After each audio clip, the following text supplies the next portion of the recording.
Hi guys, my name is Girish, your host for today for Back to Basics. Today we have a guest.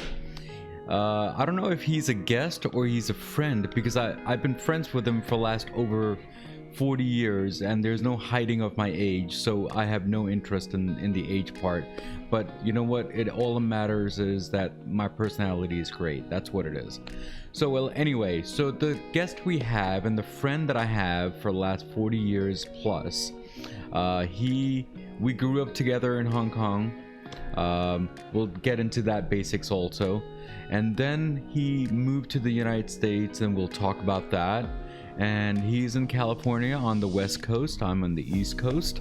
And he's created this monster after 11 years of working, 12 years of working, and then he realized that I think he needed something else from his life. And that's what he created, this monster called 3D Infotech. And I think we'll explain what that is. We'll talk about, I guess, AI, we'll talk about robotics, we'll talk about automation, we'll talk about, when we think of printing, scanning, or scanning reality, we think of the small printer that we see in the stores in Best Buys or whatever stores you go and purchase. So we'll go to the industry and we'll talk to Rohit Khanna for this. Okay, so Rohit, how are you? And thank you for coming on my show today. I'm doing great. Thanks for having me over, Girish. Yes, thank you. And how is the weather over there in California today? Well, it's another miserable winter in Southern California. It's about 72 degrees. Yeah. Today I plan to play some tennis outside and go swimming. Sorry for you. Oh, yeah. All those snowstorm people out there. So let me ask you first question before we get into all the other basic stuff. What does back to basic mean to you from the business point of view and personal? And it could be a same answer for both. Well, sure. I think I'm a very holistic person. To me, whether it's my life outside work or life at work, it's all kind of interconnected. My core being is always trying to strive for being back to basics on a daily basis. Yeah. So so I'm always trying to find that internal compass to guide me, and that's what back to basics means for me. Oh, thank you, Rohit. So I guess you and I have been friends for the longest time since Hong Kong. Mm-hmm. So Yeah. and it's so ironic that you're on my show, and it's great that you're here. So I'm honored that you are on my show. Well, thank you.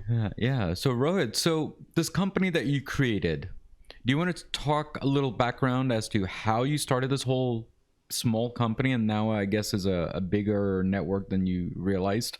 Girish, everything has a story, right? Yeah. So I'll just give you a little background. So you brought up Hong Kong a few times. I grew up there. I spent my formative years there, my what they call primary and secondary education, all the way up, through high school.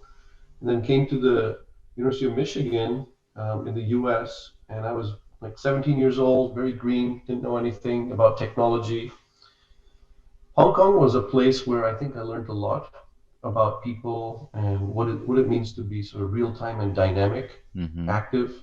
Mm-hmm. It's a very hustling, bustling environment.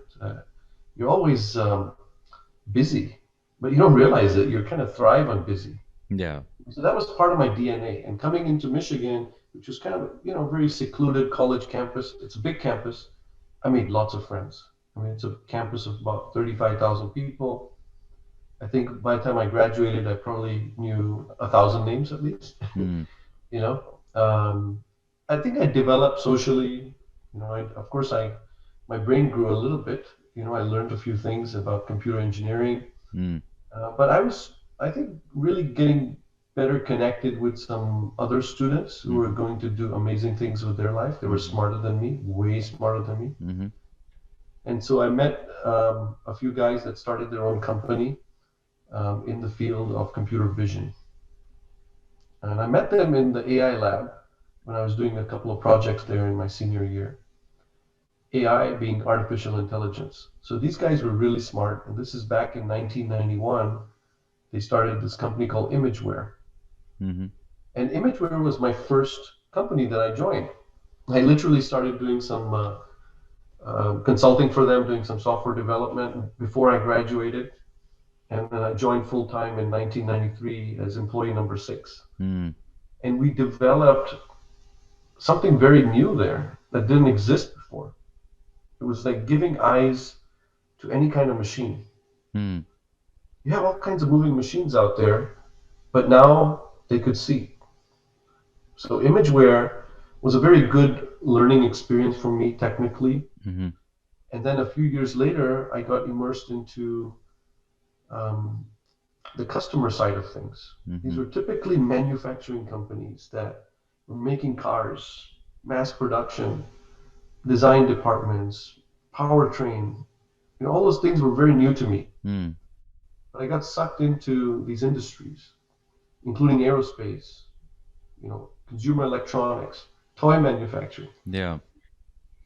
So, And with that, did you have a question? yeah. So Rohit, so let me ask you this question here, for youngsters, because now we're in a different age group now, right? But for youngsters, do you think that we should tell them that go to a consulting company, whatever fits your passion for? And I think your Yeah. passion was imageware and AI and technology. But It for means others, nothing. right.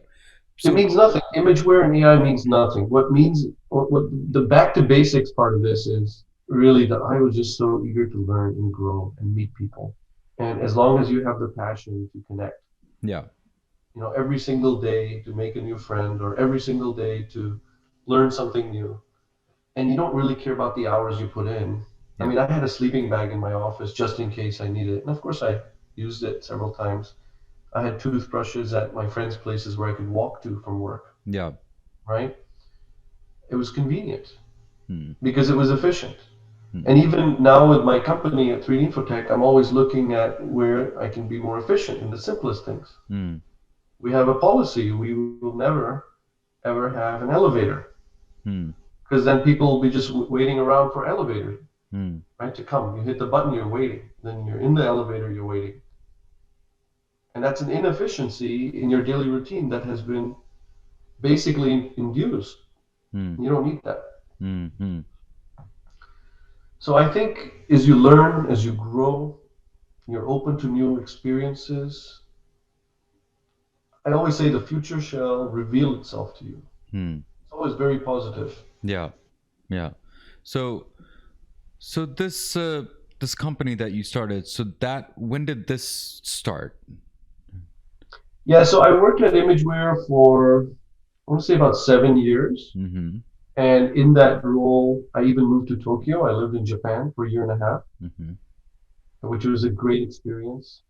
And the year I was in Japan was 2000, right? So 99 through 2000.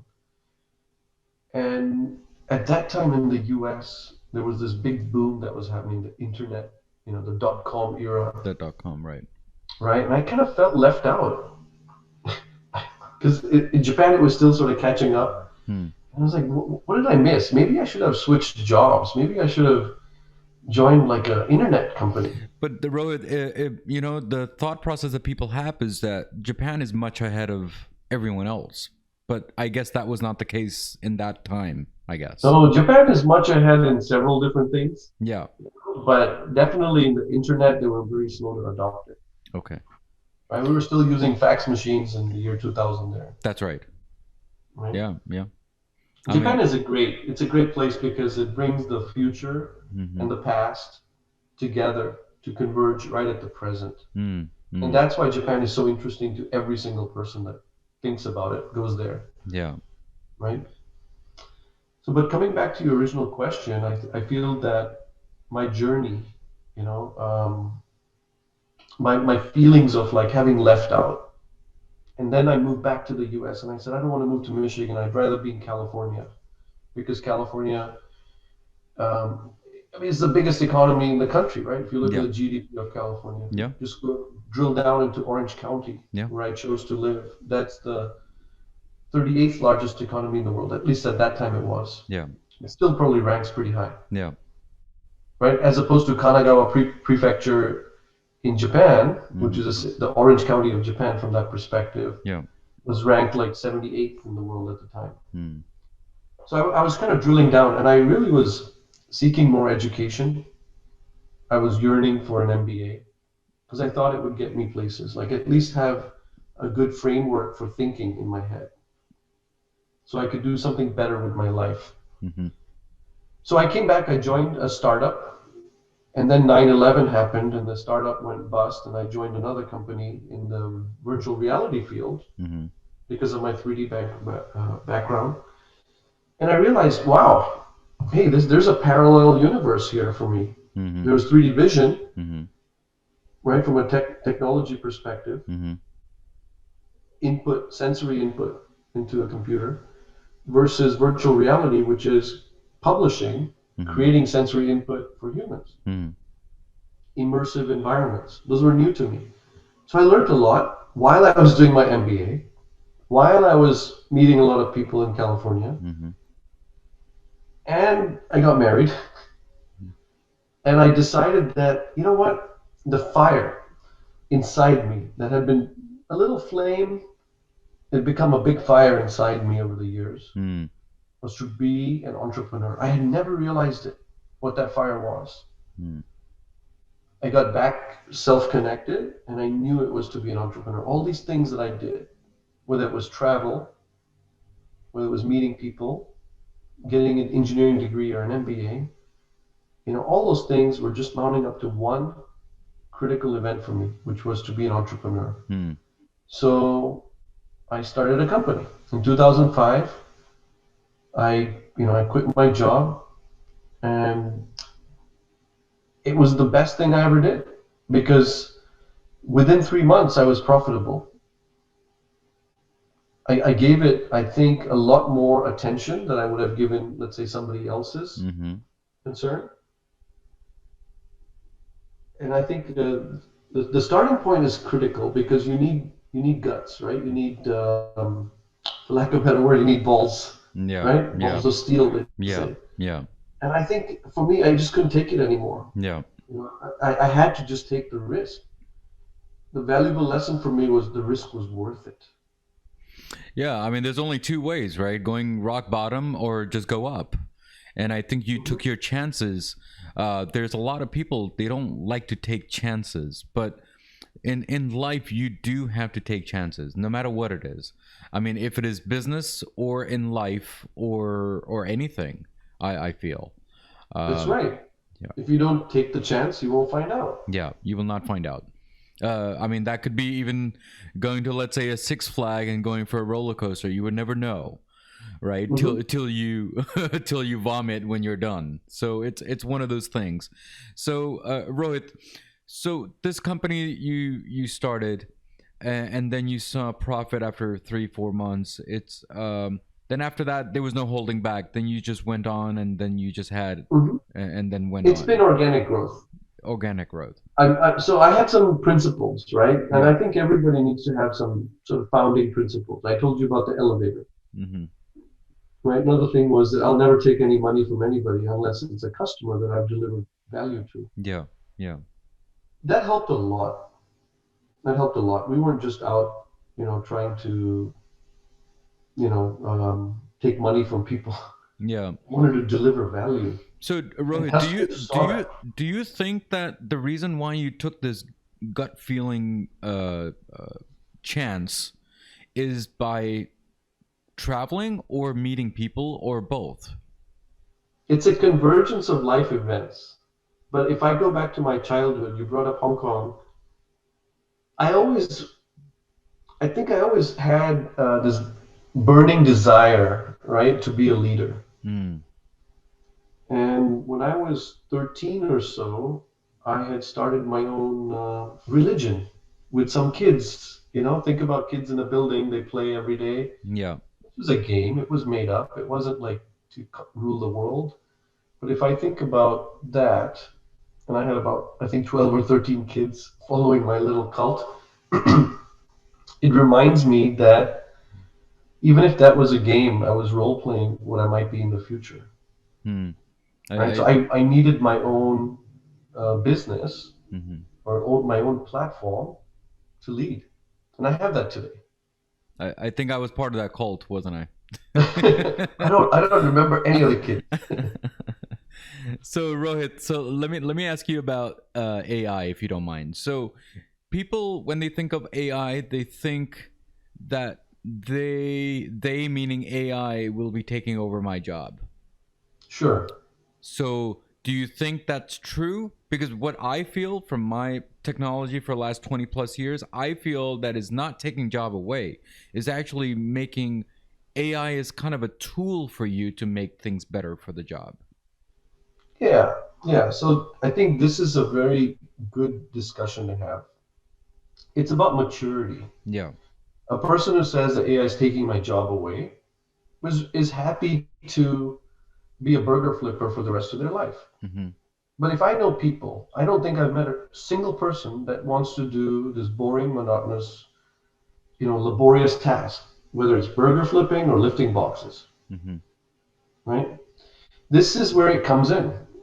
How do you use robotics, artificial intelligence, technology in general to help people, Mm-hmm. to enhance the work that they're doing now?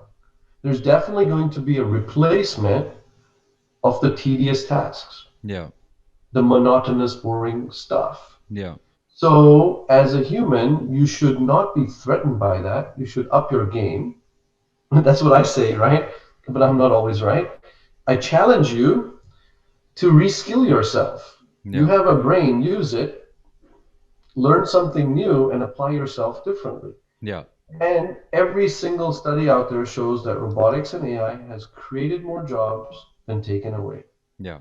This is just a shift, right? Yeah. This is just a shift of what skills you need, and your salary or your compensation overall increases in the process. Hmm. So, do you think AI is a disaster totally? Or is it like slowly coming up? Or is it here to stay? So, in the world that I live in, which is in the industrial manufacturing world where we sell robotics and what we call deep learning, which is a Mm-hmm. subset of AI, Yeah. it's basically an efficiency tool. So, imagine something so boring that somebody's doing every single day, right? Picking up a part, looking at it, let's say a vision system, right? Your eyes, Yeah. and then seeing if there's a problem and then putting it in a box, a red box or a green box, right? Pass or fail. What if I could get a robot with eyes to do that and making the decisions whether this is a good part or a bad part? So Yeah. I've basically made life easier for a factory to do that, right? Yeah. So that's here to stay. Girish, that's going to grow. Because the Making decisions yeah. that are repeatable decisions, Mm-hmm. that's definitely going to grow. Yeah. Yeah, I've been in the industry field for the last 20 plus years, and as I said, but people still feel um scared with when we say AI or automation. Okay. Yeah, let's take a different look at it. Let's look at your stock market, right? The portfolio that you have. Yeah. You had $100,000 there. You go out and you invest, and maybe you lose some money. It's like 70,000 at the end of the year. Mm. Maybe you gain some money. It might be 130,000 at the end of the year. Yeah.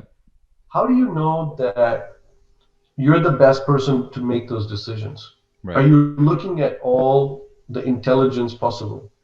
Hmm. The answer is probably not. You're just going by whim. Yeah. A lot of emotional buying and selling going on out there. Yeah. And people justify it by looking at a chart or some recent news or data. Hmm. Oh, I really thought it through.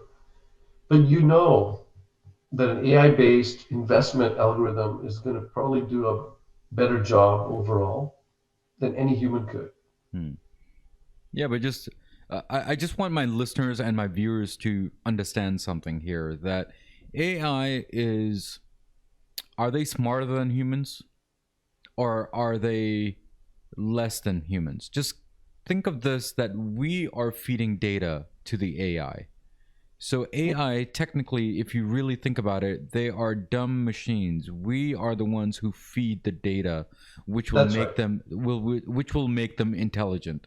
So don't feel threatened And these are for the listeners, Rohit, because it seems like we really need to go to the basics of this, because sometimes people, they don't understand that they think that they're just going to overtake us, and just like the movies that we see, like for example I, Robot, the robot took over the world while Will was trying to fight the reality and all. So people, they think of that when they think of AI or So I, science Robot. has a lot of role to play in how we think. Yeah.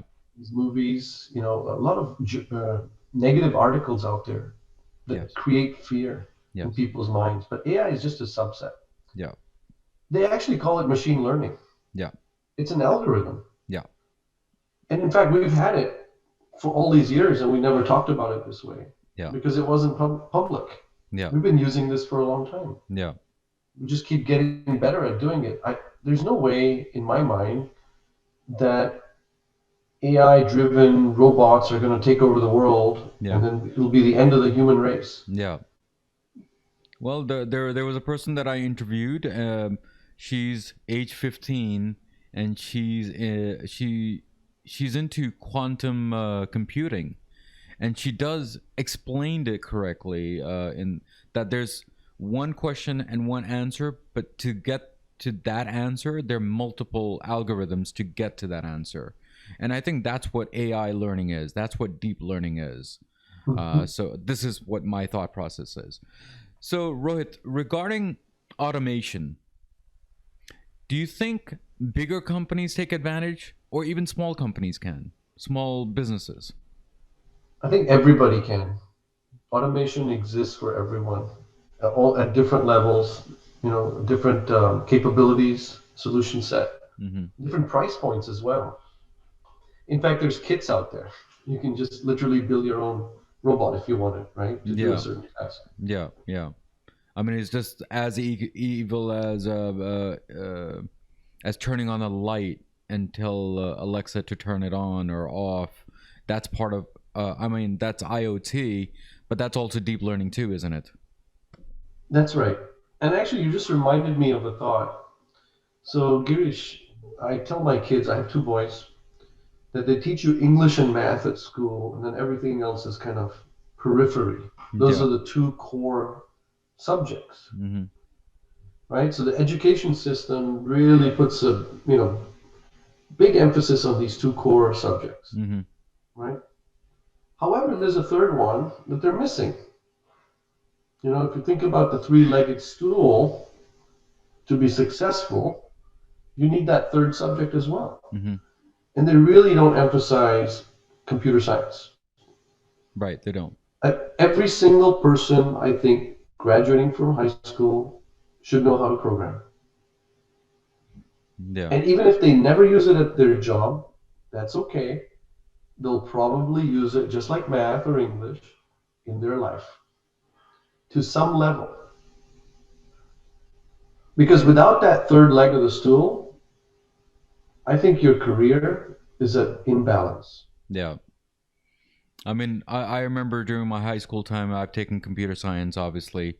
But, I had one free period, which I had to take an elective.